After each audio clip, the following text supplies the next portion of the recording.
Friends, welcome back to my channel. ఈరోజు మన ఛానల్లో రవ్వ దోశలు చేసుకుందాము.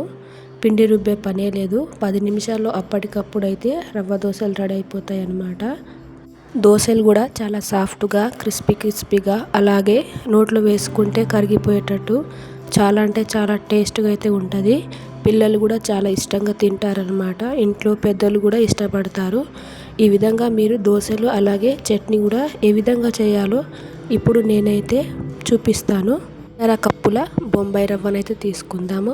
అలాగే అరకప్పు అటుకులు, 1 కప్పు పెరుగు, అలాగే 1 కప్పు నీళ్ళు కూడా వేసుకొని బాగా కలిపేసుకోండి. ఇలా మెత్తగా కలిపేసుకున్న తర్వాత ఒక 10 నిమిషాల పాటు మనమైతే పక్కన పెట్టేసుకుందాం. ఇలా పక్కన పెట్టేసుకొని ఆ తర్వాత మనమైతే ఇప్పుడు ఇందులోకి కావాల్సిన చట్నీని అయితే తయారు చేసుకుందాం.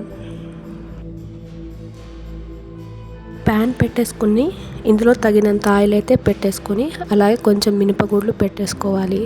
ఆ తర్వాత పల్లీలు కూడా ఇందులో పెట్టుకొని వేయించుకోవాలి.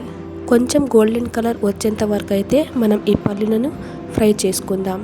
ఇప్పుడు ఇందులోకి కొంచెం అదే ఆయిల్లో చిన్న అల్లం, అలాగే 2 ఆనియన్స్ కట్ చేసుకొని, అలాగే తగినంత కారానికి సరిపోయినంత పచ్చిమిర్చి అయితే కట్ చేసుకొని మెత్తగా ఉడికేంత వరకు అయితే మనం ఇలా ఫ్రై చేసుకుందాం. ఇలా ఫ్రై చేసుకున్న తర్వాత మనం ఇప్పుడైతే మిక్సీ జార్లో పెట్టేసుకొని అలాగే ముందుగానే మనం ఫ్రై చేసుకున్న పల్లీలు కూడా పెట్టేసుకుందాం. ఇప్పుడు ఇందులోకి కొంచెం వాటర్ అలాగే టేస్ట్కి సరిపడంత ఉప్పును పెట్టేసుకొని మనమైతే మెత్తగా అయితే రుబ్బేసుకుందాం. ఇలా రుబ్బేసుకున్న తర్వాత ఇందులోకి పోపునైతే పెట్టేసుకుందాం. ఇలా పోపు దినుసులు పెట్టేసుకొని ఈ విధంగా పోపు పెట్టేసుకున్న తర్వాత మనం రుబ్బి పెట్టుకున్న ఈ చట్నీలోకి పెట్టేసుకుంటే మనకు చట్నీ అనేది రెడీ అయిపోతుంది. సాల్ట్ అయితే మీరు చూసి వేసుకోండి. ఇప్పుడు మనం ముందుగానే ఇందాక నానబెట్టుకున్న రవ్వను అలాగే అటుకులను ఇప్పుడు కొంచెం నీళ్ళు పెట్టేసుకొని మనం మెత్తగా ఈ విధంగా అయితే ఈ కన్సిస్టెన్సీలో మీరు రుబ్బేసుకుంటే మనకు నెక్స్ట్ ప్రాసెస్లోకి వెళ్దాము. ఇప్పుడైతే ఇందులో కొంచెం పోపును కూడా పెట్టేసుకోవాలి. అలాగే పచ్చిమిర్చి, అలాగే క్యారెట్లు, ఆనియన్స్ కూడా కట్ చేసేసుకొని మనమైతే బాగా కలిపేసుకోవాలి. ఇలా కలిపేసుకుంటే మనకు దోశలు చేసుకోవడానికి పిండి అయితే రెడీ అయిపోతుంది. ఇప్పుడు మనం నెక్స్ట్ ఈ విధంగా కలిపేసుకున్న తర్వాత ఇందులోకి తగినంత సాల్ట్ను కూడా పెట్టేసుకొని దోశలు వేసుకుంటే సరిపోతుంది.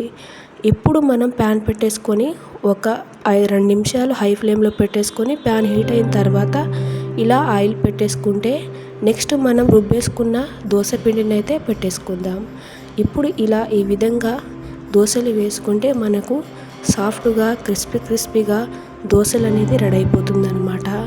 ఇలా దోశలు వేసుకున్న తర్వాత దీని మీద అయితే ఒక మూతనైతే ఇలా కప్పేసుకోండి. 1 నిమిషం పాటు హై ఫ్లేమ్లో కప్పేసుకుంటే మనకనేది దోశలు బాగా వెంటనే ఉడుకుతాయి అన్నమాట. అలాగే సాఫ్ట్గా కూడా అవుతుంది.